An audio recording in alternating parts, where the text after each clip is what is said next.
屬馬朋友嚟到馬年咧係本命年喎，咁本命年咧，中國傳統人咧認為犯太歲嘅年份咧係適宜有傳統嘅大喜事沖喜嘅。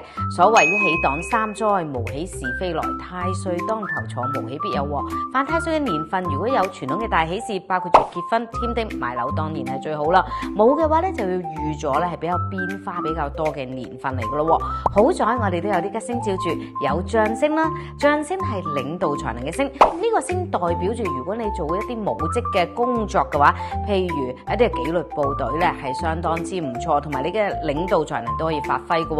而歲駕星係代表住皇帝出巡嘅星，事業表現仍然係好噶。要小心嘅就係一堆嘅凶星，包括住太歲、劍鋒。太歲本身呢個星咧係代表容易受傷整親噶，劍鋒係金屬受傷。另外三刑呢啲星咧亦都係代表容易整親，所以今年咧身體健康方面特別要小心啲啦吓。同埋同時間嚟講，如果開車嘅朋友，梗係要小心道路嘅安全啦。今年係本命年，加上刑太歲嘅年份，佩戴住屬羊嘅生肖飾物就可以保平安啦。